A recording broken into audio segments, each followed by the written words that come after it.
So I had just left. I'm standing on the mid-street of Church and Vesey Street. And I'm talking to an NYPD officer asking, have they seen any Secret Service agents?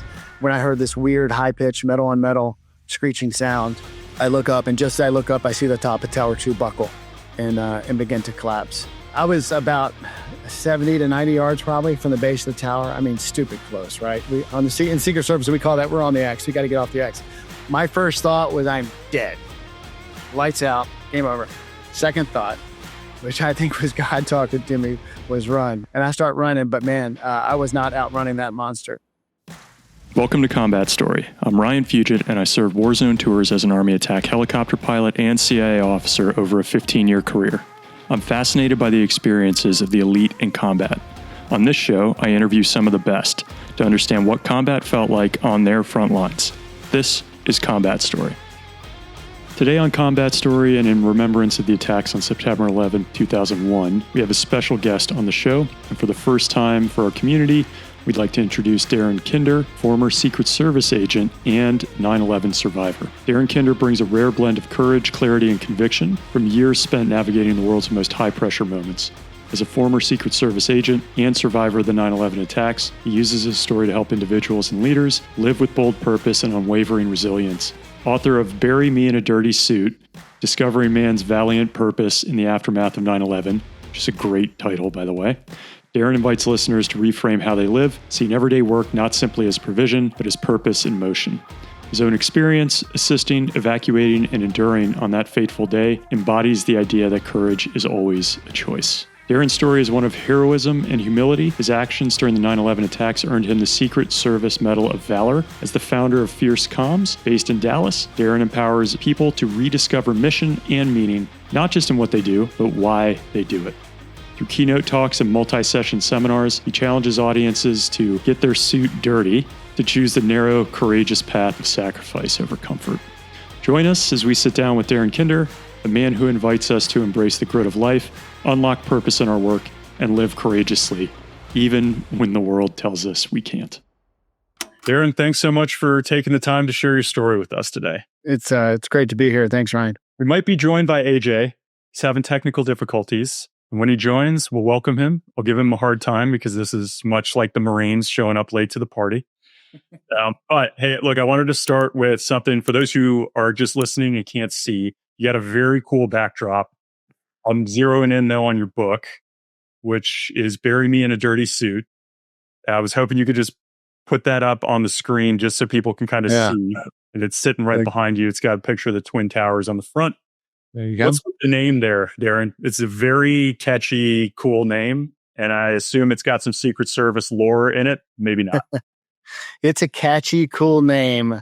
And of course, I did not come up with it, right? I had two other titles that I was thinking of. And then my editor said, how about Bury Me in a Dirty Suit?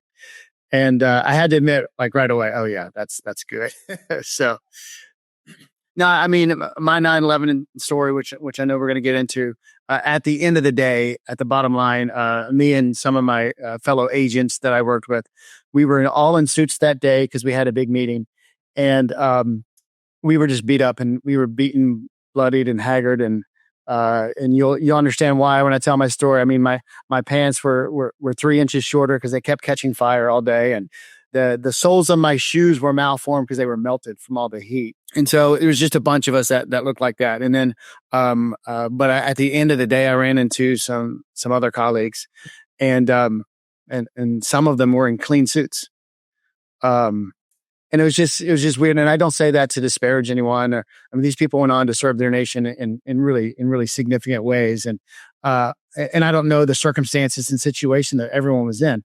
But I do know this. I know that courage is a choice. And I know that I could not get that dichotomy out of my mind. There were clean suits, there were dirty suits, right? And so the next day, I'm sitting on my couch in Hoboken, New Jersey, September 12th, trying to figure out what's going on and what am I going to do with my life. And I just took that metaphor. I was praying actually, and I said, "Man, I'm going to spend the rest of my days getting my suit dirty." And I said, "Lord, when it's time for me to punch out of this world and into the next, bury me in a dirty suit." Cool. And it was in the book. It wasn't the title, but the editor liked it. And the editor said, "Hey, there's your title right there. And yeah, so that's the story. I like it. So just a couple things from that one, and we will get into the 9/11 story for sure. If you care to share, what were your ideas for the other titles of this book? Well, the book is all about. I mean, it's my firsthand account of my experience in and around the World Trade Center on 9/11. Right, it's that ground level on the street, blow by blow, minute by minute, encounter. But I mean, that becomes kind of the backdrop. The main focus and the thrive and the thrust of the book is calling people, specifically men, to a greater purpose, to a higher purpose, to pursuing and executing more mission and more meaning in life. Right. So I think that takes courage. I talk about courage all the time. And so the original title, that's a long build up to your answer, which is, it was Valiant Purpose. And since I had been writing the book in my head for 10 or 15 years, that's been the title for 10 or 15 years. So if you notice the byline, I did manage to strike a compromise. The byline is discovering man's valiant purpose in the aftermath of 9/11. They gave you a little, threw you a bone, but truly it is it's a catchy title.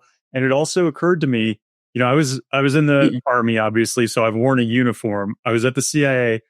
When we're at headquarters, we're typically wearing a suit or some variant of that, but not all the time.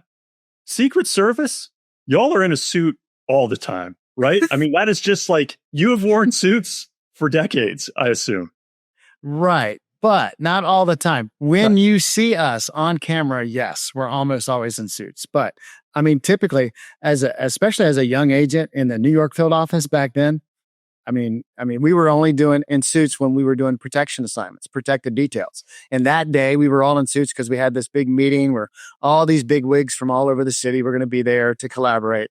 So we were in suits. But I mean, we were, a lot of it was running and gunning in t-shirts and jeans. Really? In the Bronx and Harlem, not even Queens. Polo, like your t-shirt and jeans.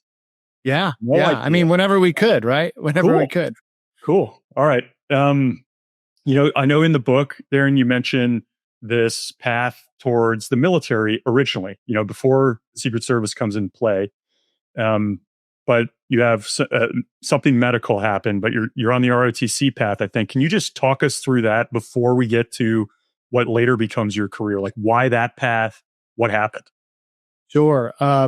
It's a story that, looking back now, if you look at it from 20,000 feet, doesn't make much sense, but it happened. I mean, my brother, so I have an older brother, he just had this natural bent, like his entire teenage years, towards law enforcement. That's where he was going. Me, on the other hand, I had a natural bent towards the military service. That's just where I was going. And you know what? My brother went that way. He's 3 years older, ended up having a 28-year career, very successful in local law enforcement. I like to say he's the real cop of the family, Ryan. And I was just a federal cop. And but I'm in college. I'll just admit it. I was young and dumb and didn't do a lot of research. I mean, back then, I know this is hard to believe, but back then there really wasn't a Google to jump on and educate myself. I literally would have had to go to like a library and get a book, right? So a lot of work. What college kid is going to do that? So anyways, it's the second semester of my senior year. And I wasn't doing ROTC. I was just going to go the OCS route, And for me, the decision was Marines or Navy. I mean, I'm sorry. I know you're an Army guy. I don't know why. So glad AJ is not on this call right now. All right. Right. Exactly. If he jumps on, I'll change my story. But so that was my decision in my simple mind. Well, it turns out I didn't get far in the process at all because I guess I made the mistake of being honest on my medical questionnaire, and I had asthma. I still had remnants of asthma at the time, and I don't know what the rules are now, but back then, if you had asthma, I think it was after your 14th birthday, and you still needed medication to maintain it, you were not qualified, and I was crushed. I mean, here I was being told, and I was very athletic. I was doing triathlons and all this kind of stuff. I'm like, what do you mean I can't? I'm medically disqualified, right? So my fallback plan, I was getting an education degree and history degree. I said, okay, time to fall back. And I was a high school history teacher, and I did that for 4 years. And I loved it. I loved teaching. I was coaching JV basketball and teaching history. I love telling stories and communicating with young people. It was awesome. But there was that itch that still needed to be scratched, right? There was just something there. I knew that wasn't my long-term calling. I'm all about pursuing purpose and calling. And I just knew that, you know what, this is good, but this is not doing it. And so I just started to pursue other avenues to serve. You know, I know it sounds hokey, but for you and I, people like us, No, it's not real. Yeah, exactly. So, and it turns out a guy I taught with, his next door neighbor was a Secret Service agent in Richmond, Virginia. Oh my gosh. And he introduced me to him. I asked him 100 questions, and honestly, you know, he gave me his business card after we met, and that business card, I write this in the book, it sat in my bedside table drawer for 2 years. I just couldn't get it out of my mind. And luckily I was married to a young woman who has adventure in her bones. And eventually we just decided together, you know, we're going to go for this. Super interesting. Okay. Again, we haven't had a Secret Service agent on the show.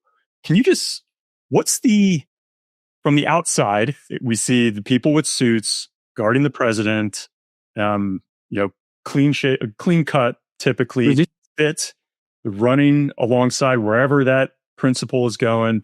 I've seen a slightly different angle just from my time in stations abroad and working closely with y'all for big visits. But for people who haven't seen behind the curtain, what's that community like? Yeah, well, I mean, it's a dual mission agency, and many people do not realize that. Okay, and you see the suits and the sunglasses and all that stuff that you just mentioned, right? Talking into your wrist and all this stuff, and that's you know, that's true, that's accurate. That's what we do: protect the president, vice president, their family members, and many people don't realize this. And my mission set in New York was often this: whenever a foreign head of state comes into the United States, the Secret Service by law protects them. So, you know, the prime minister of the UK comes in. We're going to work with his protective detail, and we provide protection. I mean, you know, one time I remember that the president, I can't remember which one it was actually, years ago in New York, the president of Iran came to New York, and here I am on the protective detail of it. I mean, talk about weird, right? Yeah. So that's a big part of the job, and that's what we're known for. But the other mission, the other prong, is we do criminal investigations. I mean, and many people, and that's how we got our start in 1865.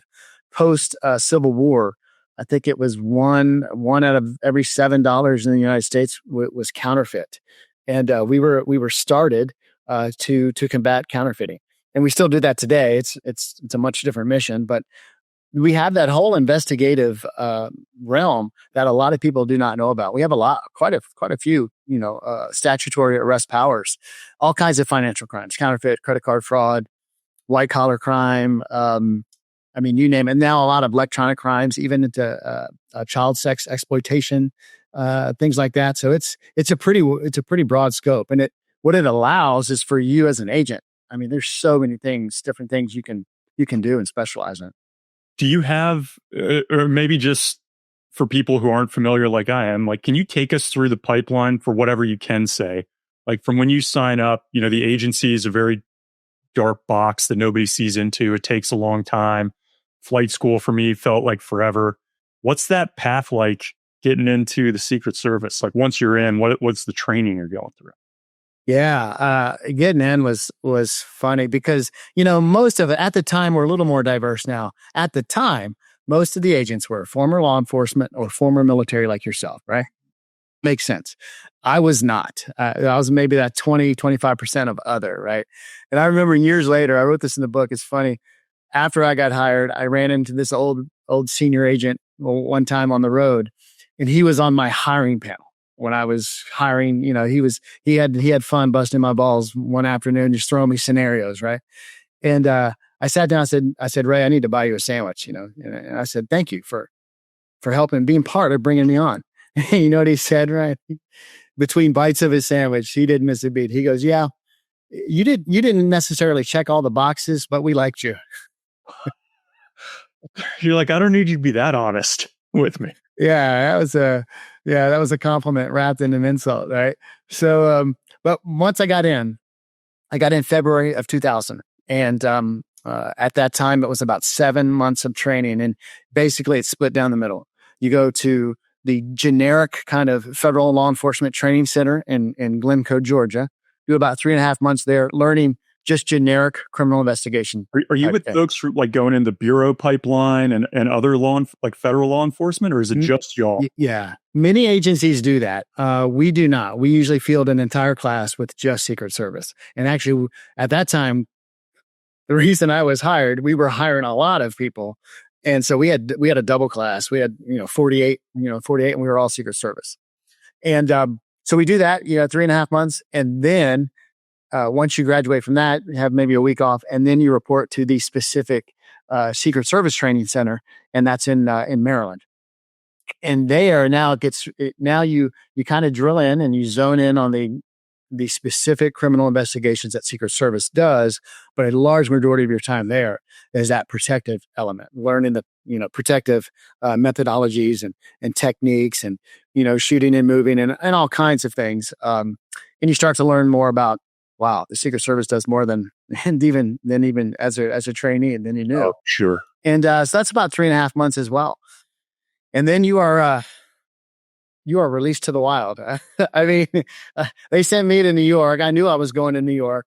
But when I got to New York, Ryan, it was, let's just say this, there were not many senior agents in New York.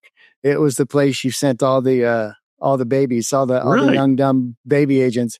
And, yeah, we did okay. Sometimes we made mistakes, but they were always honest mistakes. Oh, all right. Couple things that come to mind here.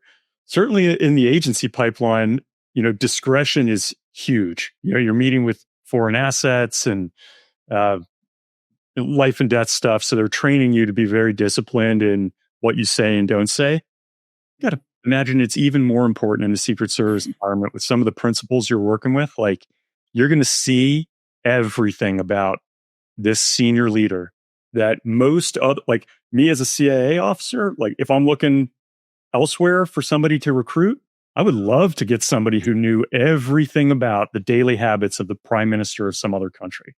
So how do they teach you the discretion? Is it just that's what they're looking for when they're hiring? Is there anything they do to breed that into you? Yeah, it is bred into you. And that's, they're going to ask you a lot of questions in that panel interview, for example, to ascertain where you might fall on that. It is from day one. They just start to drill it into you. This is an apolitical organization. You do not protect this president or that president, or that. You protect the office of the president of the United States. I love hearing that. And it doesn't matter who it is. And the unofficial motto that they start drilling in you is when the public asks you, you say this: you elect them, we protect them. Boom. And so, you're allowed to have, your political leanings and persuasions and all of that, of course. You cannot, by federal law, you can't actively campaign for one candidate or another or anything like that. You're allowed all of those, First Amendment protected rights. But that does not enter the job. I mean, if you got to know me, you would know pretty quickly which way I slant. It doesn't matter. I served, I protected in some capacity 5 different U.S. presidents. I would say, 3 Democrats, 2 Republicans, starting with Clinton and ending with, Trump's second term. It just doesn't factor into it. And now, fast forward 25 years, Ryan, it largely still is. I mean, we've had some hiccups that are not healthy. It largely still is an apolitical agency where it's just check all that at the door. You do the job. The American people, whoever's in office, the American people and the system, whatever it is, put that person in place. Therefore, we are going to respect, we're going to do everything we can to protect their choice. Love it. Yeah. All right. Another question. When I was going through flight school, there's a tape that they play us of a helicopter crash from the pilot's perspective. It's well known within the rotary wing community in the Army. It's kind of like your lesson learned. Is there such an event that they walk you through when you're going through your training in Secret Service of like, here's something that went sideways. We can't let this happen. We're going to learn from it. Is there an event that you all know in that community that most of us are unaware of? Yeah, I would say the Reagan assassination attempt. That was, I think, 83, right? Well, actually, I mean, more specifically, many people we forget history, that there were two different assassination attempts on Gerald Ford. We learned some hard lessons, and luckily, they were done. They were amateurs. But the Reagan one is really, there's just so much, clear video footage of it. And so you can go frame by frame. Oh, And wow. what was done well and what was not done well. The way that they were able to get him into the car so quickly was done really well. If you slow that down frame by frame, and they really drill this into you, the second that a shot goes out, now the first shot didn't hit Reagan, you see the agent, and his name is escaping me right now, and that's really bothering me because he's really well known. But maybe I'll come back to it. The agent standing in the doorway, he is literally between. In that space, that gap between the limousine, the armored limousine, and the open space and the armored door, right? He's standing in that gap. When you hear the first shot go, you see him, military, law enforcement, you're trained to get cover, or at least concealment. We're trained to get big and to block. And you see him go down, drop his center, get wider. And then in the next frame, right, you see him grab his abdomen. Because he just took a shot to the gut. Wow. And they're like, and they hit stop, and they say, that's the job right there. Here it says Tim, known for saving Reagan during the shooting. He also survived the assassination attempt, though he was wounded alongside James Brady and Officer Thomas Delahanty. Yeah, McCarthy. Yeah. Hey, I'm a history teacher, and I'm failing here. Oh, don't even try that, man. I mean, we're going back a little bit here. And then, I mean, there's all kinds of videos that you watch. A lot of it's from overseas, right? That they show you motorcade attacks and so forth, that are then implemented into our tactics. And they'll watch. I remember specifically there was one in Egypt. I can't remember the details, but some things that were tragically done poorly in that attack. And so that all of that changes, and then and then you get into the global war on terror, and you have all these roadside IEDs and so forth. I mean, you're constantly changing your methodologies and your tactics to keep up. What I want to do is jump to your time in New York, but I feel like I'd be doing a disservice if we didn't just touch briefly on the assassination attempt on Trump most recently. Like, we haven't seen something like that in a long time. And this is not to get political. I know there's sensitivities, but just as you're kind of looking at that, I'm sure this is what I would guess, this is a video new recruits are going to be watching and picking apart going forward. Is that probably accurate, you think? I would certainly hope so. Yes. And it's been well documented. There's a couple of different reports on the shortcomings, and let's just be honest, the failures that happened that day. So yeah, the video has to be dissected, and I'm sure it is. In all my time in the Secret Service, I mean, we're not perfect, far from it, but in all my time in the Secret Service, we were constantly looking at and self-evaluating ourselves and saying, hey, this can't happen again. We got to do this better, that better, learning as you go, as you progress. So yeah, I'm not in that training pipeline. I wasn't in the later half of my career. So, but I'm sure it is. It has to be. And most of the failures on that day in Butler had to do with the advance that was done, the week prior and so forth. So, which is really what most people kind of look beyond. They just see the bodyguard part, right? They just see the body man and woman or whatever, and the response. But really, what makes us successful, what made us successful for so many years, is the way that we do protective advances long before the president, vice president, candidate, whoever, long before they're even there. So yeah, I know for a fact they're digging into that right now. I'm sure they're picking that apart. Okay. Let's go back to you running and gunning in New York. So you hit the ground in New York late 2000. Is that right? Yeah, I was out towards the end of August in 2000. Yeah. Okay. So again, not law enforcement on my side. I always ask our guests, including Daryl, first time you go outside the wire in a combat zone, what was it? Even if it was boring as heck or felt like World War III, which it often does. Do you remember, like, what is your first case assignment? If you can just paint a picture for us before 9/11 happens, Yeah. Young Darren, first role here. I remember taking the PATH train from Jersey. I was living in Hoboken, Jersey, underneath the river, and coming up and getting off of the World Trade Center site, coming up the escalators, and just being small town guy from Virginia in the big city, right? Just I'm staring at these two towers, and I mean, I was of course a little nervous, but fired up and ready to go. And I remember that first day, we were told, don't worry, guys, we're going to get you orientated this week, and then this weekend you'll have off to kind of get your family settled. Yeah, well, that was the first lie, the first of many lies the service told me. And my first time being launched, I was being launched. The president, it was President Clinton at the time. They had just, bought a house or had moved into Chappaqua, New York, which was about an hour north of New York City. And I guess it was a little bit of a late minute add-on trip that weekend. And yeah, we got launched, and they're like, I was like, I still don't have a car yet. And they're like, take a train, kid, figure it out. And anyways, we carpooled it. We figured it out. We got up there, and of course I was doing midnight shift because I was the baby agent. And that was my first, I remember my first assignment. And then that very next week was, I remember rolling down, I don't know, it's 145th Street in the Bronx, working someone else's criminal case with them. And just like, I mean, it was just a whole new world to me. Yeah. And the vibe, the angst, the energy, which is good, but also the angst and attitude that I would later feed off of. But no, I remember knocking on doors in these apartment buildings. And that first week, I haven't thought of this in a long time.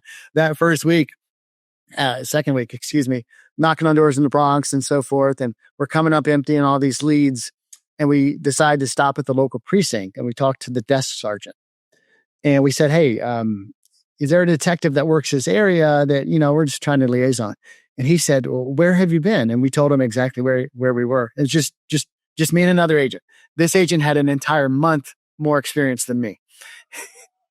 and this sergeant, who's probably got 15 years on, he looks at us sideways in that heavy New York accent. He's like, we don't go on that block without 4 cars. And we're like, oh, okay. So learned a lesson early on.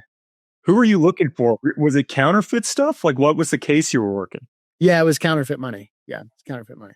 And so we learned on week 2, go to the precinct first, check in, get a lay of the land from people who actually work there and maybe even live there, and then start knocking on doors, humbling. Hey, you mentioned you were launched. Is that the term you all use for like going out on something? Yeah. Let's launch up to the Bronx, or hey, you're launching out tomorrow for Abu Dhabi. So and so is going there. That seems to be the term we use a lot. Okay, and then so it sounds like your first presidential protection was Clinton that weekend, like day 4 on the job. Yeah. Day 5. Like, I'm sure we're all picturing Hollywood, and I assume it's like dark outside. You said you got the midnight shift. Are you just standing there trying to stay awake? Like, what is that feeling like? Yeah, that's one thing you learn really quickly, is how to stay awake and stay not just awake, but stay alert when the sleep monster starts getting at you at 2 or 3 in the morning, right? And those eyes get heavy. Now today, I mean, when I take family trips, we drive through the night, and I just plow the road from like midnight to 7 a.m. You just learn it, like you just conditioned yourself? You just condition. It's just, I can't explain it. You just condition yourself, your thoughts, what you're thinking of, you got to keep the wheels spinning in your brain. Sunflower seeds is a cheat code, you're cracking on sunflower seeds. But you learn that really quickly. I remember, I can't believe I'm going to tell this story. It was somewhere near the Clinton house. They had gotten a gift from China or something, but it was like one of these, life-size statues, and it looked like a Chinese warrior or something. I don't know the details behind it, but it was, it was real size. And I knew it was there. But around 3 a.m., my eyes started getting sleepy. And for a split second, I thought that was an intruder, on the side yard. And I wasn't exactly drawing my gun. I didn't get that far, but I remember just being, and then looking at it going, oh my gosh, you idiot. That's the statue that's been there for the last 6 hours. Yeah. Darren, I had an experience. So in the, to follow suit here and share something I've not shared, we did some training once when I was going through the pipeline at the agency out in the woods. And I've navigated before. Like I wasn't great. I was a pilot in the Army, but I was fairly good at navigating even at night. And we were out on a patrol. And I remember we came up on this area and it looked like we were looking at a tank. Like I thought it was an M1A1 Abrams tank, literally in the middle of the woods. And I halt a couple people with us. I'm like, I don't know what this thing is. Eventually, it was nothing. It was just like some weird way that the trees were aligned and where the moon hit them. I felt like such a joker, but I probably delayed us 30 minutes waiting on this thing. Yeah. Well, those are the best ways to learn. Those are the best ways to learn lessons. Totally. And yeah, you guys got to be alone a lot, I assume, when you're doing this. Like probably on your own, standing there. A lot of times you're alone. A lot of times you're paired up, sometimes with the local law enforcement officer or something like that. So, and that's usually the best scenario because you've got great communications between multiple layers of law enforcement, but also you've got someone to talk to and keep you entertained / aware.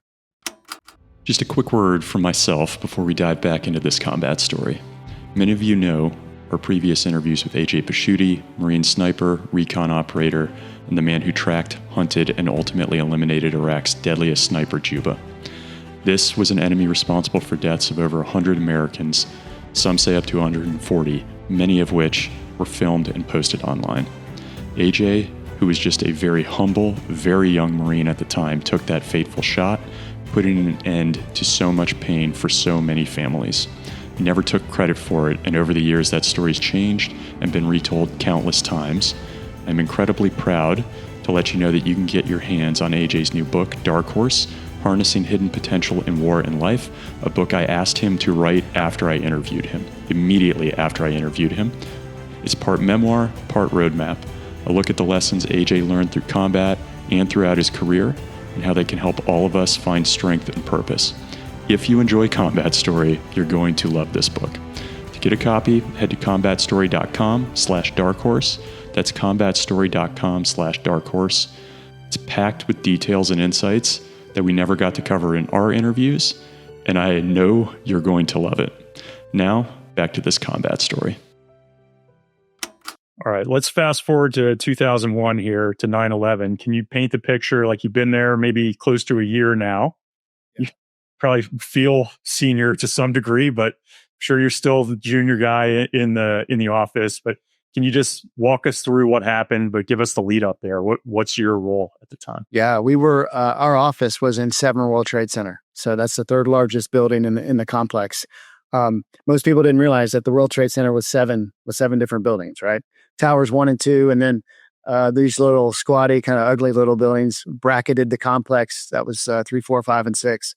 And then right across the street was the newest building of the complex. That was World Trade 7. And so we were directly across the street on the north side from the North Tower, from Tower 1. And I was in the gym. Back then you had to get in early to beat the traffic, so you go to the gym, right? So I was in the gym in our office, and a bunch of us were just getting dressed, putting on those suits I mentioned because we had those meetings. And I remember I was putting on my tie, and I never finished the knot because I felt a shake, felt a rumble, and within moments we're being told to evacuate. And at that point, we grabbed some gear that we thought we would need, and we go downstairs and we go outside, and we're on the north side of the North Tower, and that's where the first plane came in from the north, hit the north side, so we're looking right at the impact zone. And we all pile out, and people are, civilians are being told to go this way or that way, but we're all law enforcement, and we're ready to I guess do something. And I remember looking up at that moment, and a lot of people say, yeah, the first one, they thought it was an accident, and it became real on the second one. For me, I don't know if it was training instincts or whatever. I looked up and I saw the magnitude of the impact and the fire. And I didn't know what it was, but I knew that was not an accident. Were you seeing debris coming off the side at that point? Yeah, there's debris. There's weird things floating down. There's debris coming off and just smoke. And because all that jet fuel is still burning. Because this was just within a few minutes after impact. What are people yelling on the streets at this point? Is it fairly calm still? Folks just exiting buildings? Yeah, it's fairly calm because no one knew the magnitude of what was going on. And people, but you're really early on, you're already seeing wounded people. And I can only imagine there's no way they could have gotten down that quickly. Those were people on the street that got hit by debris, by chunks of engine. I mean, it was raining jet fuel and so forth. Because when the second tower got hit, I almost got hit by that. So there's already injured people, and we look over to the West Side Highway, about half a block to our right. In ambulances, it was clear we're marshaling there, and so we just, as a group, collectively, maybe 30 of us, we grabbed these first aid kits. On our protective details, we had these what we called first aid trauma kits, FAT, and just had an ungodly amount of medical gear for trauma and all the things that may happen to our protectee, right? Well, we said, all right, let's just take these and employ them in basic first responder mode. And that's what we did. Are you trained pretty heavily on that? I hadn't even considered it. I guess it makes sense. I mean, you got your basic first aid, first responder type. We have a little more than that. Later in my career, I'd do some specialized, activities, and I got I was darn near an EMT, but not official. But at that point, most of us are just responding with first aid plus, responder first aid plus, maybe a little bit, with more trauma, with more of a focus on trauma and burns, maybe. So we just ran over there and cracked open those kits and just started treating people. And it was then I was wounded. This woman had a really badly burned arm. I mean, layers of flesh gone. She was in shock. It had to be jet fuel. And I'm trying to irrigate her wound. I'm about to start wrapping it when, just a massive explosion over the top of my head. I was maybe 80 yards from the base of Tower 2. And that's when the second plane came in as a missile, and it hit a lot lower, if you remember correctly, hit a lot lower than the first one. So it was screaming at 60, 70 floors up. And I never saw it, Ryan. I never heard it. I had that tunnel vision. We try to train against that, right? Had that tunnel vision on her arm, and then the world is literally coming down all around me, and we scattered. It was chaos. For that woman, I don't know if you remember, Aaron, but had she evacuated from the tower down and was outside now, and that's why she had the sustained injury? It's possible. I mean, it's possible. Like the flame coming down the elevator shaft could have gotten her, and maybe she got down in that amount of time. I'm guessing more than likely she was just on the street and got some burning jet fuel that rained down. That's my guess. So, all right. So this, and I can't recall the time between the two now. Like from the first hit to the second, how many minutes are in between there? Yeah, the first one was at 08:46. I believe I should know this. I believe the second one was at 09:02. So you're only talking about 15, 16 minutes. I hope I have that correct. Yeah. And then we're talking real different. I would assume the atmospherics outside the environment, people are far more attuned to what's going on now. Yeah. What was kind of orderly and concerned is now just chaos, madness, panic. And at that point, myself and two other agents, if AJ were here, this guy was a Marine. And, when you follow a Marine, you're going to put yourself in a tight spot. And he said, hey, we should go in the Trade Center and help people get out. And that's what we did. So three of us, ran across the street, went into the lobby of the World Trade Center with just a mission of, what's the next thing? We're going to do the next thing. I mean, we didn't know the totality of the circumstances. Had I known, I still didn't know that 2 767s had served as missiles in this attack, right? I mean, with brutal precision, they struck. I thought they were bombs or whatever. Honestly, had I known that they were jet airliners full of fuel, maybe I would not have gone in, but we were kind of ignorant to all the facts. And the three of us went in, we found a stairwell. People were evacuating down, and we started working our way up. Was there much discussion beyond what you just described? Like, hey, we should go in there.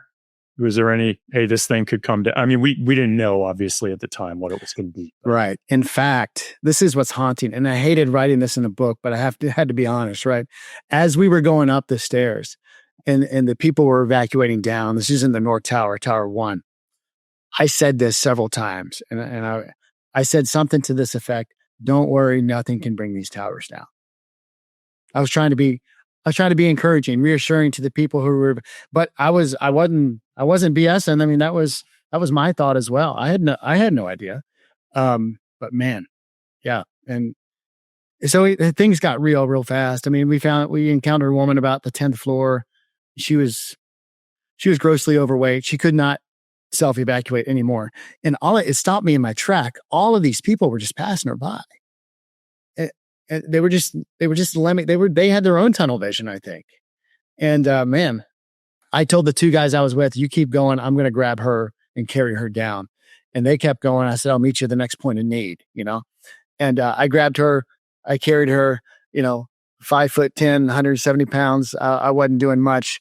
I literally grabbed another random dude by the collar and said, "Hey, you need to help me." And he was like, "Oh, of course." I think we in the military community and the law enforcement community, certainly the firefighter community, we just have our apertures a little wider, and we see where we should be entering in that not everyone does. And yeah, that was my first step in a long series of things that got really interesting. How far down do you take that woman? Or do you at like the 5th floor, you're like, "Hey buddy, you got her from here. I got to keep going back up." We took her all the way down to the ground level. And luckily there were 2 paramedics there kind of doing triage. And I shook the man's hand. I said, "Hey, thanks." I gave her to the paramedics. And then I went right back up because Ryan, and this is one of the points I like to make, and I know this will resonate with you and with your listeners. That was the first time that day that I was uneasy, timid, maybe even a little scared. And why? Because I was alone. Everything I had done up to that point was shoulder to shoulder with my brothers, with my sisters, right? And I didn't like that feeling at all. And so I don't even remember a decision-making process in my mind. I just went back up because I said, I told Tom and I told John I'd see him at the next point of need. And selfishly, I needed to be with my brothers, with my people. And I think you in the military and we know that that's the force multiplier, right? With that other people bring different skills, abilities, and knowledge that you don't have, and sometimes the courage that you don't have. And we're just so much better when we work as a team. So I went back up, because I needed to find my guys. At what point, if at all, do people start acting like they think they're going to die? Like I can imagine there's a lot of fear at this point, but maybe a tower hasn't come down yet. But I do some of the things we talk about on this show with vets from combat. Like when you're on the radio sometimes, and you got guys who are near death, the voice changes, the dynamic changes. It's palpable. I wonder what it felt like there. The evacuation that I witnessed in my little slice was orderly and not in panic. And I think because we were all ignorant to what could happen, right? The madness and the fear and the trauma that you're talking about after the second tower came down, that was the rest of the day. But before then, we were all just operating in that ignorance that this was going to be okay. This was manageable, I guess. It was an awful problem, but in our minds, it was manageable. And we didn't know that skyfall was coming. Can you keep talking us through, like you go back up, you mentioned your pulling legs are talk us through that. I went back up to about the 30th floor. I stopped on the 30th floor because there was a door that was ajar. And so I went in there and I saw a bunch of firefighters, and they were whipped. I mean, you could tell they had been in the fight, right? They were refitting. They were drinking water, waiting for their next command. And I asked them if they had seen 2 Secret Service agents running around, and they said they had, which I thought was amazing because I didn't have a phone. I neglected to grab my handheld radio, which was the dumbest thing I did that day. And I didn't, we had pagers. Remember those? I had lost that at some point. So I had no comms with anyone. And, they just didn't know where the 2 agents I was with, they didn't know which way they went. And, so at that point I had a decision. I was like, they could have gone up. They could have gone down a different stairwell. They could be on a different floor helping. I had no idea. And so at that point I made the decision to go back down, climb down 30 more flights, and try to go outside and kind of reconnect with my people, with my colleagues. And at that point, Ryan, I would be remiss if I didn't say this. As I'm walking through, the threshold of that door to go back down, I hear their fire commander say this, something to the effect of this: "Get your gear together, boys. We're going back up." Damn. Now, I mean, people say, "Oh, you got the Medal of Valor. You're a hero," and all this stuff. Yeah, I mean, you're looking for 9/11 heroes. There's 422 of them, and that's the 422, men and women who answered the bell and didn't come home. Those men and women, and that's in that hallway. Here's what makes them special. They knew that I was ignorant of all the facts. They knew the facts, right? They knew these were airliners. They had comms. They knew the situation on the ground. And Ryan, they went back up anyways. They will forever have my admiration and respect, and my admiration and respect for the entire first responder community was solidified that day for the rest of my life. Yeah. So yeah, where are you at when the first tower comes down? So I had just left. I had just walked out of the lobby. I'm standing on the corner, not the corner, like the mid street of Church and Vesey Street. And I'm talking to an NYPD officer asking, have they seen any Secret Service agents? When I heard this weird high pitched metal on metal screeching sound. And I look up, and just as I look up, I see the top of Tower 2 buckle and begin to collapse. And my first thought was, I'm dead. I was about 70 to 90 yards probably from the base of the tower. I mean, stupid close, right? In Secret Service, we call that, we're on the X. We got to get off the X. My first thought was, I'm dead. Lights out, game over. Second thought, which I think was God talking to me, was run. And I just ran. I mean, I was 27. I was younger and faster, and I start running, but man, I was not outrunning that monster. The pancaking, each floor pancaking on top of each other was like a thunderclap, and each one was louder and each one was closer, right? And it's just instantaneously. And then as the large debris starts falling all around me, that debris storm, that we see is like fast, sounded like a freight train just barreling down your neck. And I'm running. Now this is all seconds, right? And I thought about sliding under a fire truck for cover, and I didn't do that. I kept going. And within seconds, that storm took me, and that beautiful bright blue day became dark night. And my mouth, my eyes, my lungs were instantly filled with pulverized concrete and other stuff. But I'm still sprinting because large chunks of debris are still falling all around me. And I mean, to say I should have been taken is an understatement. But I wasn't. And yeah, I call that my mad dash for life. You probably don't even notice if there's other people around you at this time. You're just running. Right.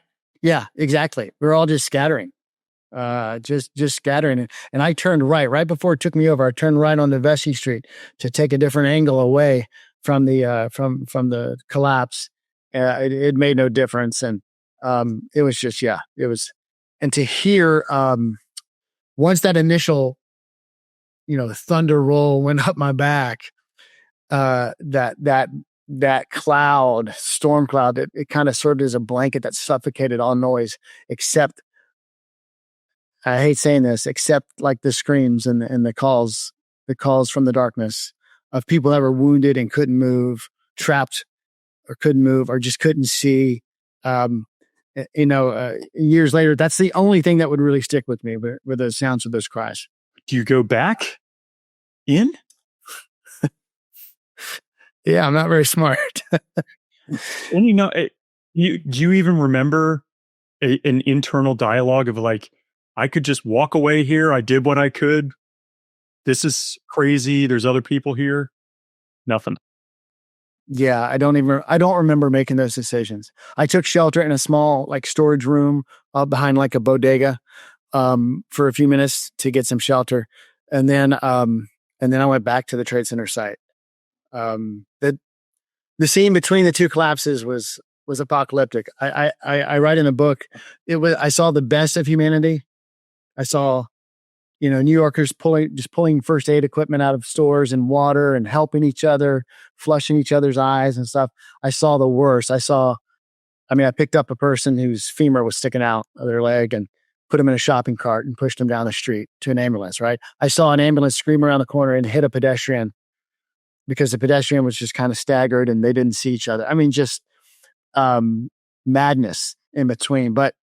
And again, I don't remember making that decision, but I did. I ended up going back to the Trade Center site about a block or so.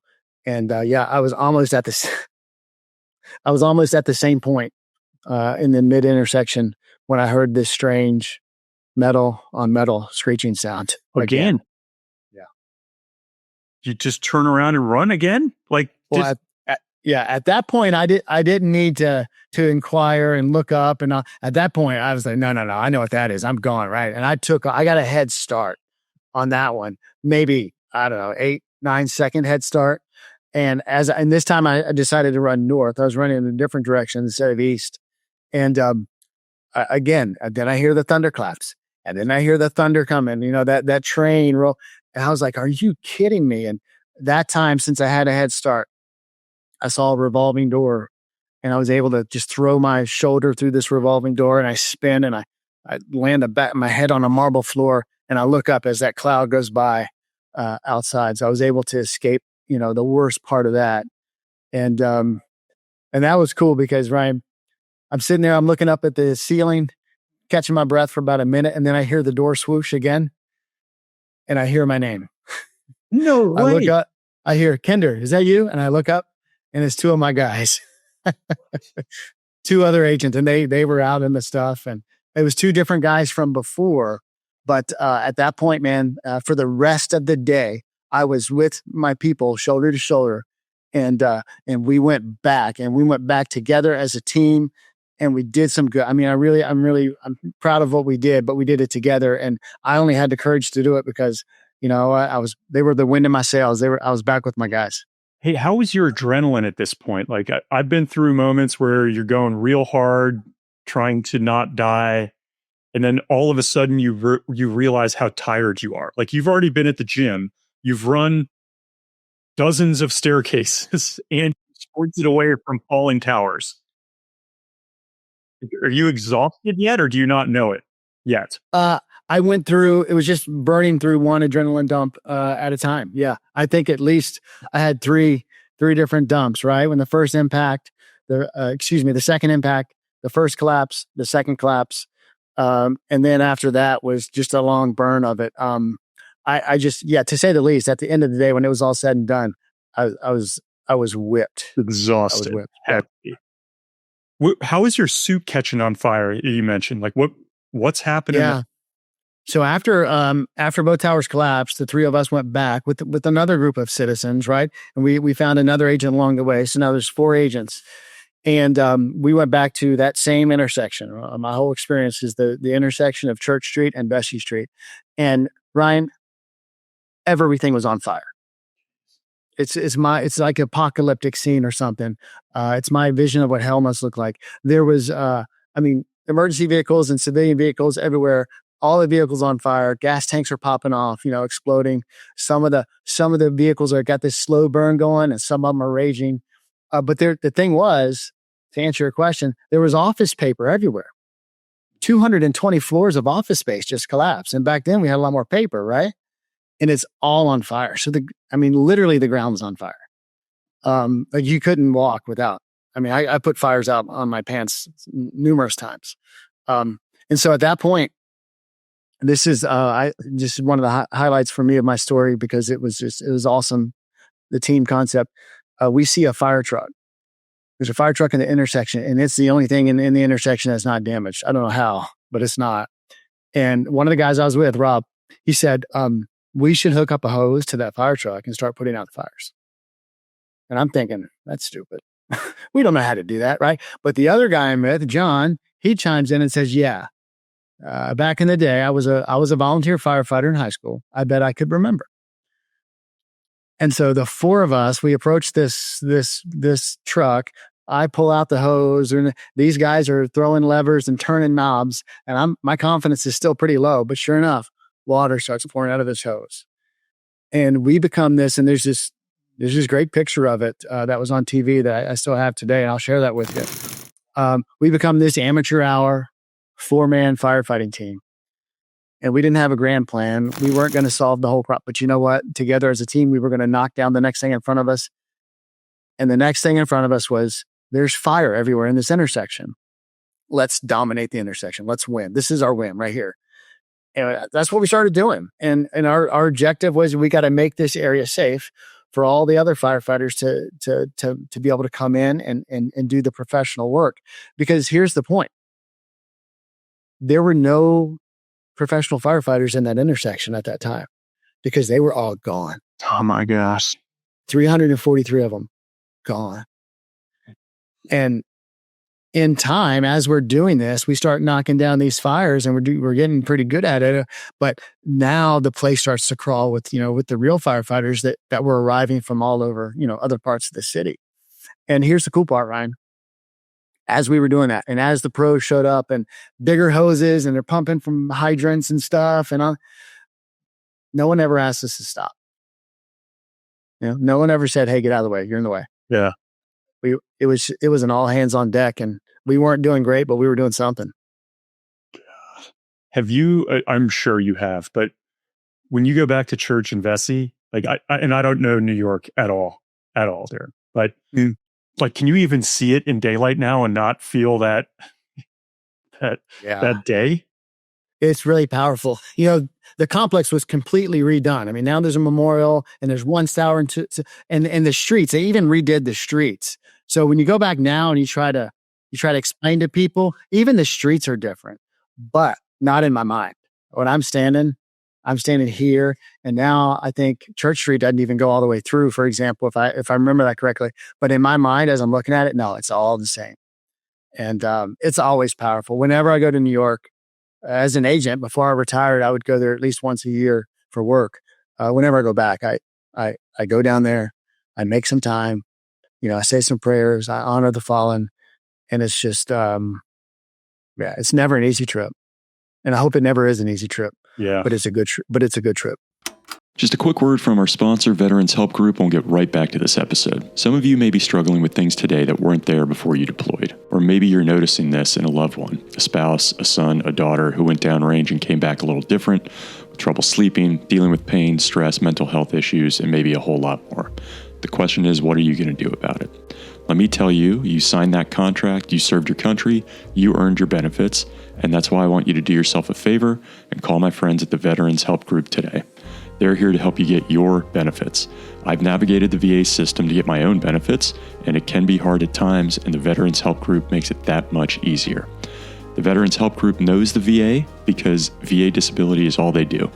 Whether you've been denied, or appealing, or filing for the first time, it doesn't matter. These guys know how to get you approved for 100% of the benefits you deserve. They've done it for thousands of vets just like you and your loved ones who served. Go to veteranshelpgroup.com or call Veterans Help Group at 855-231-6144 and tell them your buddies Ryan and AJ from Combat Stories sent you. That's veteranshelpgroup.com. Veterans Help Group does not guarantee outcomes, and past performance does not guarantee future results. The company is neither a law firm nor affiliated with any part of the U.S. government, including the VA. And now, back to this episode. You write in the book, I'll get this slightly wrong, so please do correct me, but you end up hearing someone talking to you at some point during this day, right? Mm-hmm. Yeah. Can you talk, like, when does that happen? What are you hearing? I had a similar experience when I was in Afghanistan. Yeah. So in that fiery intersection, the first time we enter it, remember I said when I was running for my life, I thought about sliding under the fire truck, right? For safety. As the first tower was collapsing, I thought about getting under that because I think it made sense, right? Everything's about to fall, get under something big. Well, I looked across the intersection. I saw that fire truck, and it was completely obliterated. Beams on it. The wheels were bent out sideways. It was flat. Anyone under that truck is dead. And then there was this pickup truck that I was going to get under as well. Before I looked for it, I couldn't even find it because there was so much destruction. And I didn't hear the word. I'm a man of faith. I didn't hear the audible words of God, but it's as if He gave me, and the teams and stuff. You get that squeeze on the shoulder that says go or whatever. I felt that squeeze on my shoulder, and I felt the words, "I am with you." Wow. And for me, as a man of faith, that was the Lord speaking to me. And he put me on my knee. I literally dropped to a knee in the intersection. And for about 20 seconds, I allowed emotions to take over. And then I gulped it down. I said a prayer of thanks, and I kept going. And so I remember that day. I honor that moment. I honor that moment. I carry that with me. And when I talk to groups, I talk to groups now in the corporate setting, purely secular. I also talk to faith-based groups. When I talk to those faith-based groups, I stop and I make that point that He is a with you God. And throughout all of the Christian, the biblical scriptures, it's on repeat. I am with you. I am with you. I am with you. And He met me in that moment. And that's all I needed to get through the day. Interesting. Yeah. Again, just in sharing, I was in this gunfight in Afghanistan and we were up in the air and we couldn't, the enemy was too close to the friendlies for us to take shots. So we got real low to draw fire away from the friendlies. And we got shot up and we watched this RPG warhead just float past our window. And I thought this thing's going to explode. And I had one son at the time who was a year old. And I just heard his voice, like his babbling in my ear. And I was like, here it comes. I'm done. I've come to grips with it. But just in the moment, what happens is pretty amazing. What a story. So Darren, like the end of the day there, did you say you go back to Hoboken that night? I do. I do. I didn't know it at the time, right? I write about this in my book. I was part of the greatest movement of man across the water in history. I was part of the great boat lift. They call it the great boat lift of 9/11. I think there's like a YouTube video. It's like 11 minutes long. Check it out. It's awesome. 600 sailors and crewmen responded to a call. And that call was from the U.S. Coast Guard. It said, any available ship, report to Governor's Island for evacuation efforts in Manhattan. And I was part of that, just as a passenger. A Nassau County police boat picked me up and 12 other agents that met us at our rendezvous point. And we ended up driving. I got home. The only way you were getting off of Manhattan that day was walking or by boat. And I was part of that. And they dropped us off in Weehawken, New Jersey. And it was really cool logistical effort. Somebody with the Secret Service pulled off. I don't know who, but agents from the Newark office in New Jersey met us there. They had different cars and they just assigned us to different towns and we all got home. And and then I was zombie walking through Hoboken. And I remember as I approached the door to my apartment building to walk up, this young mother was pushing a baby through her stroller and she looked at me like you can imagine what I look like, right? And you're in that suit. That's all. I'm in that suit. I'm all just beat up and yeah. Exactly. And she just said, she shook her head and said, "God bless you." That's all she could muster. And it was really sweet and kind. And I just nodded.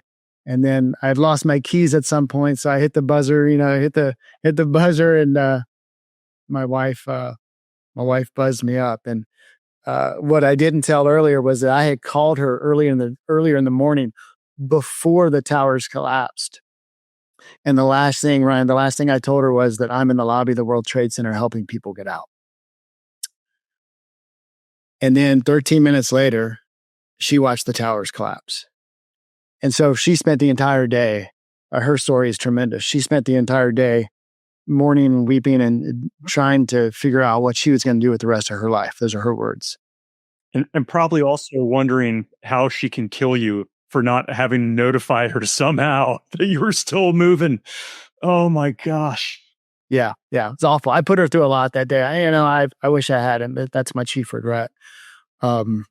But yeah, when that door opened, I tell you what, that was quite an embrace. It's like a movie. All right. So, and you mentioned Medal of Valor, like probably an enormous deal for anybody in that service, and you're 2 years in, basically. I mean, what's the weight of something like this on your career? Yeah. So I was awarded the Secret Service Medal of Valor, which is the agency's highest award for valor. I should say that a lot of people in my office that day were awarded that. I'll just say this: it was not an exclusive club. It's an in the big picture of the service. It's an exclusive thing. So I don't know. I've never been comfortable with it, Ryan, honestly, because a lot of what I did, I just did because I was following other brave men, and a lot of what I did was that I did because I didn't know all the facts. But you know what? I've come to grips with it. It doesn't define me, but I'm certainly not going to be embarrassed by it. But yeah, the rest of my career was. I just think after that, number one, the op tempo for the next 3 years was, you can imagine, was insane. I mean, 01 to 04, 05 is kind of a blur in my mind. But I had a renewed sense of purpose, mission. I would later serve on the New York Joint Terrorism Task Force because I wanted to get in the fight in that sense as well. And so it definitely, you earn a reputation in any organization. You earn a good reputation. Some doors are going to open to you, and I was able to do that. Do you end up in the Secret Service kind of moving between both worlds that you described, kind of the protection, the criminal investigative side, or do you tend to track into one or the other? I kept my feet firmly in both for most of my career. Every agent, when they go to phase 2, that's the second phase there after their field office time, that's almost always a permanent protection assignment for an X amount of years. Okay. So that's just how we structure things. So my phase 2, I protected President George W. Bush right as he rotated out of office. That's when I left New York and moved to Dallas because he was moving to Dallas to be a private citizen. And I did that for 5 years. So that phase 2, that's your reps every day. The protective detail every day. I did that for 5 years. And then I went back to what we call phase 3. And that's when, for most of that time, I still had one foot in each. And do not feel compelled to answer this. We can remove what I'm about to ask you if not. I would hope to imagine, as 5 years protecting that man, after his time in office, I got to imagine he's like, "Hey, Darren, tell me about what it was like, ground zero of that day." Did you all talk about that, or do you not spend that kind of time with him? You do spend that kind of time just because you're with him or her every day, right? He was all business. I mean, the further he got away from office, obviously he became more relaxed and personable, and I thoroughly enjoyed my time on that detail. We had one brief conversation about 9/11 on our way. I was with him on his way to the to commemorate the 10-year anniversary, and we had one brief conversation about it. I'll keep that between us, but it was powerful. It was, yeah. I mean, you can imagine returning 10 years later. That was something. I mean, you were both in the eye of that storm, like you on the ground and him at the stratosphere level, having to deal with that. And this, I write about this in my book, that as well. But September 14th, September 14th, 3 days later, President Bush, as president, came to ground zero, and I was part of that protective assignment. And guess what, Ryan? Guess where I was assigned? No way. I was assigned right down the road from the intersection of Church and Vesey Street. I mean, half a block. That's where the president was going to come in. And so there I was 3 days later, returning to my battlefield. I mean, and I don't say that lightly. I don't mean to, men like you fought on real battlefields. Darren, we all, that's why a lot of us fought, was because of that place. Yeah. But for me, that place was my battlefield. And man, the hair on the back of my neck is standing up right now, just thinking about it. It was wild. I returned to that. And I allowed motions for about 30 seconds, swallowed it. And then it was like, it's mission. It's let's focus, because we were bringing a president into we were trying to secure an active rescue and recovery scene. Like, if that sounds impossible, it's because it is. And we did the absolute best way we could. I don't want to mislead anyone. I was very junior. I had a very minor role there on the ground, but I know that whole plan kind of went sideways quickly, because the mayor was there and the governor was there and everybody was there. And lo and behold, all of a sudden he's doing a makeshift rope line and he's talking to firefitters and steam fitters.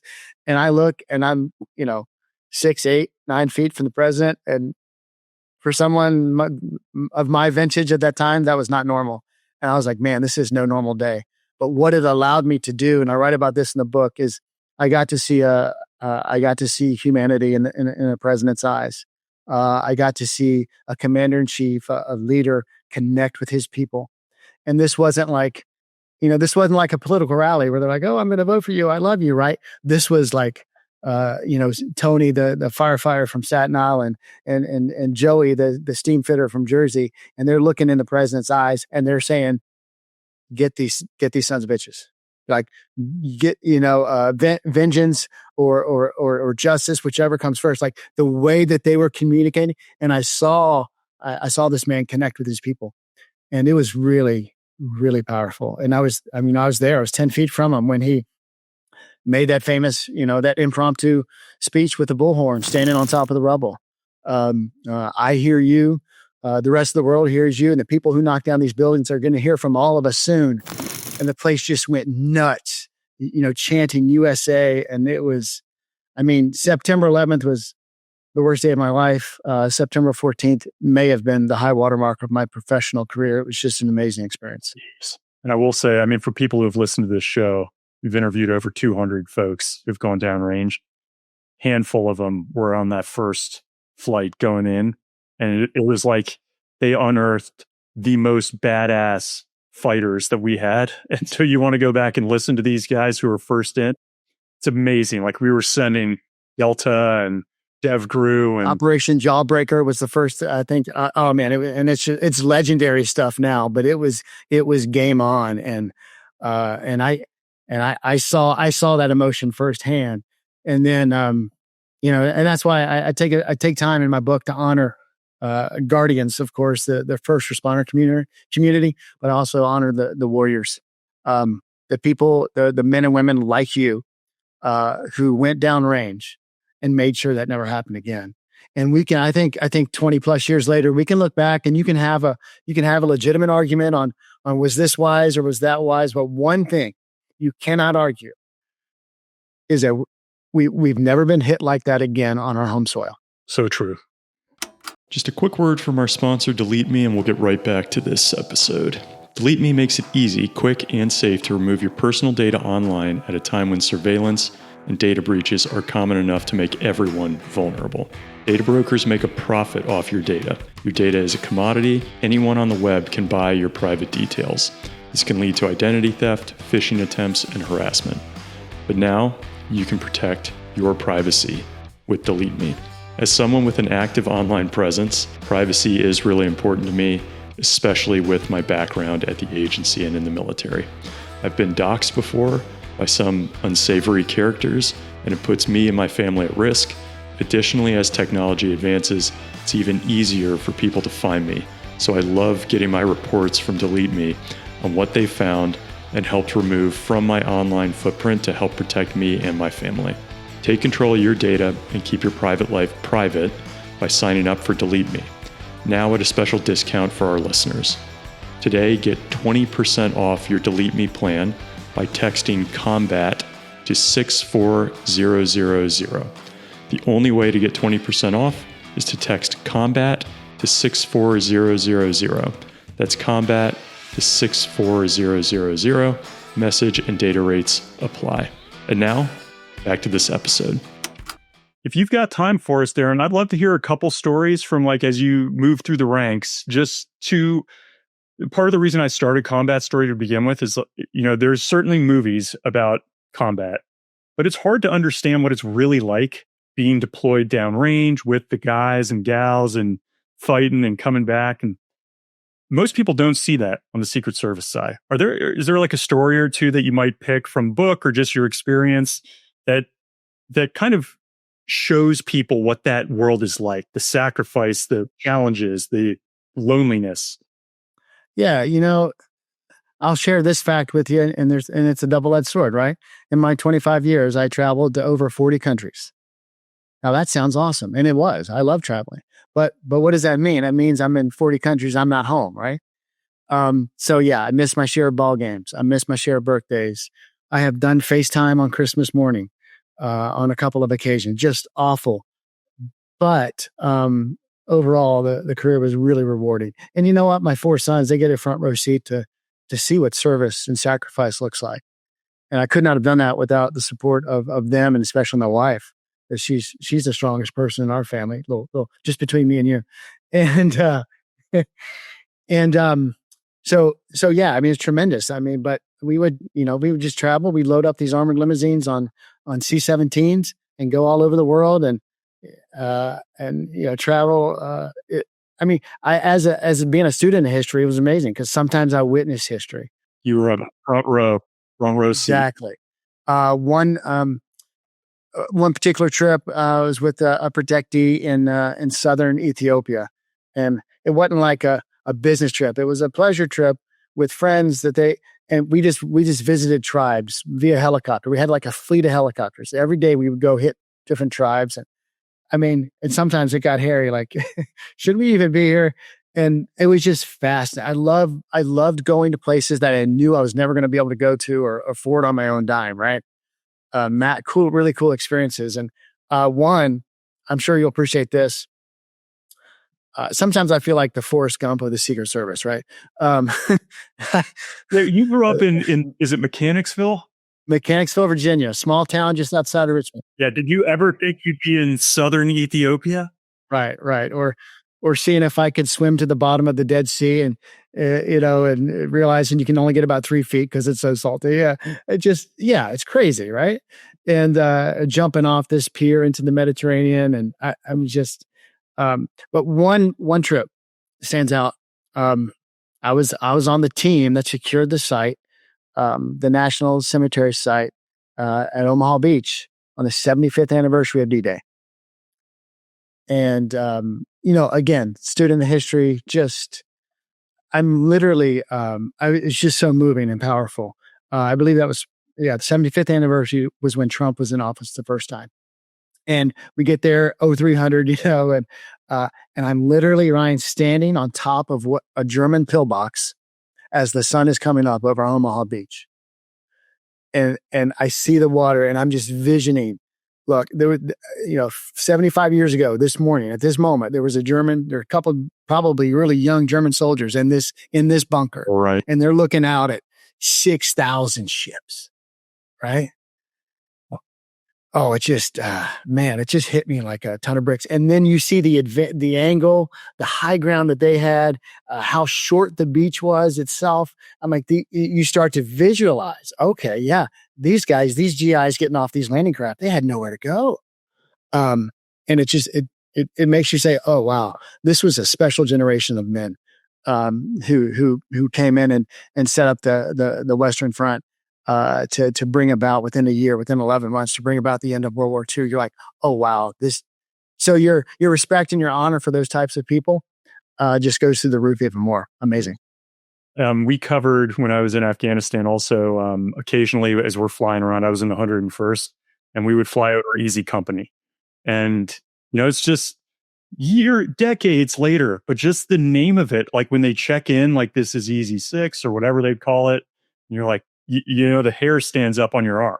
If you're a kid and you hear this and the hair standing up on your arm, there's a future for you in one of these services, I'm sure. Yes, that's right. Yeah, you think of Captain Dick Winters, right? Leading those men and, just amazing. Yeah. But for you, Darren, were there any, if you can talk about any close calls with principals that we might envision from movies that you had to go through that you can talk about? If you can't, no problem. No, I mean, in the investigative side of the house, I drew my weapon, 3 or 4 times. I never had to fire a shot. Was fortunate enough. So, anytime you're going through the door some of my friends, some of my colleagues were in a couple of different shootouts in New York, and I never had to experience that. On the protective side, sure, things get dicey. I mean, not what you think, and there's not things I'm necessarily gonna say at this point. But I mean, I remember one time just during my time with President Bush, I was one of his bike riders. He's an avid mountain bike rider. And this particular day, I feel comfortable telling this story because I'm the butt of the story. This particular day, I was in charge of doing the advance and being the bike guy, right? I was the lead out there. And we show up and we're doing the bike ride. And he says he wants to go to whatever loop. And I said, okay. And I take him on this loop. And he says, like, we're on the wrong loop. And I was like, oh, no, we're not. We're on the right loop. And long story short, I had led him on the wrong loop. And of course, within a minute, he has a bad accident, like a fall. And anyone who's, if you're a mountain biker, everyone crashes. And he was really good. And he crashed. And it's the worst crash I've ever seen. And I was like, oh, wow. Okay. If he dies, it's going to be my fault. This is amazing. My God. You got to be feeling like so bad inside. For about 2 seconds, I'm like, oh no. And I see him breathing and everything's fine. And my second thought was, thank goodness there's an EMT with us too, because one of the other riders was an EMT. But I mean, it wasn't. It was just some minor cuts and scrapes, like anyone who crashes. But I'll never forget that day that I led him down the wrong place, and then he had a terrible crash. And you know what? To his credit, he never afterwards. He never gave me a hard time about it. That's great. I'm sure it could go other ways with other folks. Hey, do you all have call signs or nicknames in the service? For us or for the protectees? I think for the protectees, I've heard that you do, but I'm thinking more for you all. Oh, I mean, not officially, no. I mean, y'all had nicknames. I mean, I was DK pretty much to everyone, just my initials, DK. But no official initiation program where you earn a call sign or something. What was your call sign? So we didn't have them either. Okay. The Army, you just use your unit. So very much like the ground does as we're flying. Like I was No Mercy 3 was one of them because that was a battalion's name, or Bearcat 6. Which I still love, but I didn't have some cool like Maverick or Goose thing, sadly. Okay. But I'm getting Bruce Willis vibes from you, and just given your background, I'm like, surely we got Die Hard or something here from there. Yeah, I wish. And the only reason you're thinking that is because of my bald head, not my rugged good looks. No, I'm seeing it. All right. Darren, anything else we have missed or we should cover? You got the book, you're on speaking tours. How can people find you? Where would you direct them? Yeah, right now you can find the book. Again, the book is called Bury Me in a Dirty Suit. And it's all about that firsthand experience that we walked through a lot of it today, but honestly, we didn't even cover half of it because it's so detailed. And it's that, but it's also, you know what, it's calling men specifically, but women love it as well. It's calling people to action, to pursue what I call their God-given purpose. And a man, when he executes his God-given purpose, he starts creating good trouble in the world, right? And he starts solving problems and societal issues by men standing up and doing honestly what we're created to do. And so much of the book is about that as well. And I want your audience to know that. But you can find the book anywhere you find books online, Amazon, of course, barnesandnoble.com and so forth. I have 2 websites you can note. For my corporate speaking, I'm booking right now a lot of corporate engagements. There's so many teamwork and leadership and resilience mindset things that I draw from that 9/11 experience. And so what they get in the corporate setting is, man, you get this incredible account in a powerful way, but these real practical ways to apply some lessons learned to your everyday, to your professional life and to your personal life. And so that's at darinkinder.com. I spell my name correctly. So it's 1 R with an I. I may be the only Darren in the world who spells it that way, which is great because you can find me at Darin Kinder on any of the socials. So that's darinkinder.com. And then on the faith-based side, I also do all kinds of keynote addresses and so forth on the faith-based side. And that's fierce-faith.com. And that's my organization, Fierce Faith. And so that's fierce-faith.com. You actually brought up something I wanted to ask. Yeah, let's do it. Okay. Leadership actually is something I wanted to touch on. Again, I grew up in the military, CIA side of the house. They both have different leadership styles. I'm interested in what you've learned over a period of service, long period of service in the Secret Service, both from how they execute leadership, but also just being around some of the most consequential leaders in the world. and just observing them at close range, I assume you absorb and pick up on some of what they do that may inform your own leadership style. Right. So I'll tackle the second part of the question first, and that being, what did I pick up as I watch people? And I won't get into to specific names, but I'll say one person in particular. I just saw this person. I think, Ryan, humility is the secret sauce to leadership. I agree.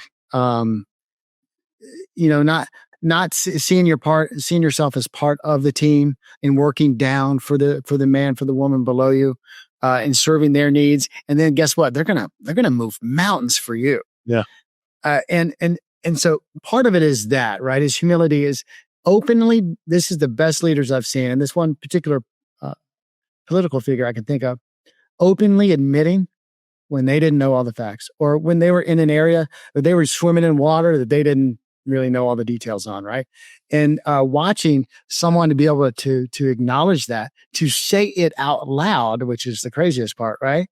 And to intentionally put people around him that were smarter in certain areas than he was. Why? Because someone is just acknowledging areas in their life that they come up short, and they're gonna rely and lean on people who have wisdom and experiences and education that they don't have. And I think a leader in the corporate setting or wherever, whatever structure you're talking about, if they're intimidated, if they're scared to put smart people around them, that's a big red flag for me. You don't always have to be the smartest person in the room. You can be the leader and actually build other people up. And for me, that's what I've tried to do in my various leadership roles within the Secret Service.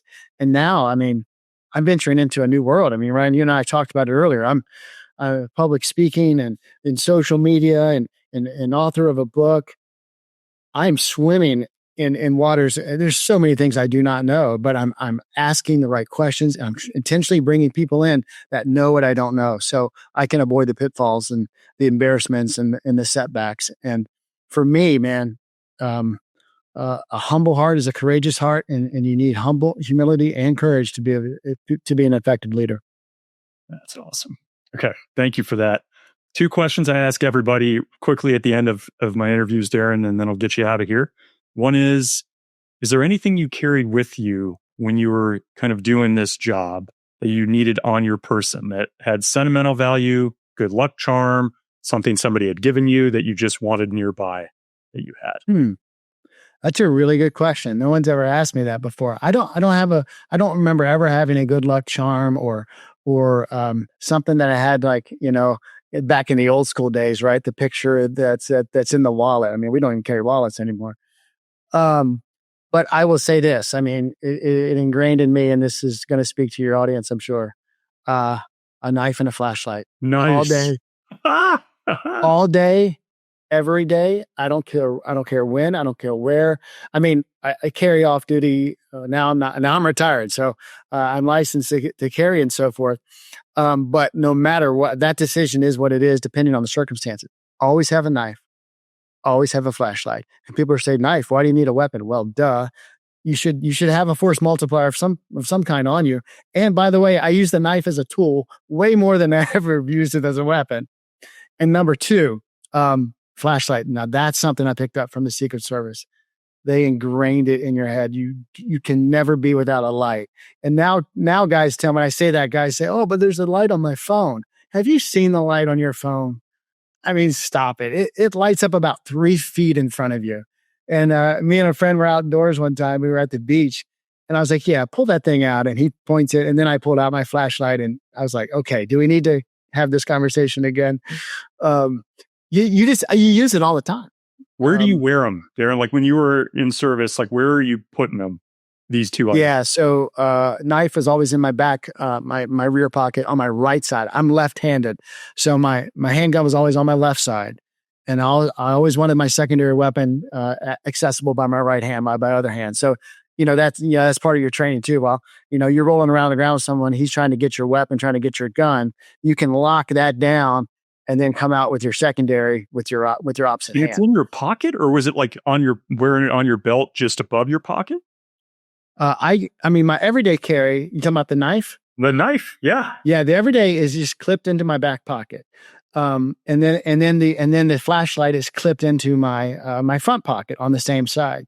Now, when I was doing either an investigative assignment or on a protective assignment, I would have that knife, that foldable, knife clipped into my back pocket, but I would always have a straight edge. I also had a straight edge and a Kydex behind my radio, again, on my right side. So I would have two options then if I needed to get like really down and dirty. Always the same blade or the same brand of knife?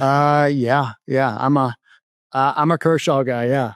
Right. You should try to get sponsored by these folks. That's not a cool story, man. You should explore this collaborative opportunity. If anybody's listening who has inroads, reach out to Darren at his website. That's funny. And then the last question I ask everybody, Darren, is just looking back on many years of service, and goodness, the 9/11 story is unlike any other. But just looking back on your time that you spent doing what you did, would you do it again? 100%.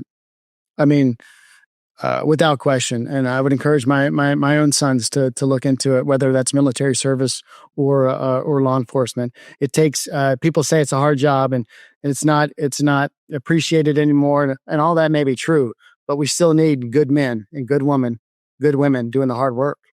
And if you're not going to do it, then who's left to do it? And there were sacrifices along the way, but when you're partnered with the right person, and you can still cultivate a family and relationships, and then you're learning skills that's going to help you protect and provide, protect your home and protect your family, and pass that on to your children. Yeah, I would do it again. I know a lot of veterans are back and forth on that. Not that I'm a veteran, but the law enforcement part, veterans are back and forth on that, and I respect everyone's opinion on that. But yeah, I would encourage it. All right. And then who does the Secret Service make fun of within the law enforcement community? Where is the like brotherly love and slight disparagement come in with y'all? So you're trying to pick a fight now is what you're doing, right? So yeah, you and AJ have your battle. That's right. I mean, do I have to say it? It's the FBI, of course. Is it? Okay. I mean, you were CIA. CIA and the FBI does not get along. I know. Yeah, I just figured they were our problem, not yours. They are everyone's problem. I love it. I say that, no, the men and women in the FBI, I love them on a personal level, but yeah, organizationally, they seem to butt heads with a lot of folks, but I love them individually, but yeah, and they make fun of us as well. So it goes back and forth. All right. Great. Hey, Darren, thanks again, man. Best of luck with the book, with the speaking. We'll have all the links so people can find you. Really appreciate the time. I loved it, Ryan. Thank you, man.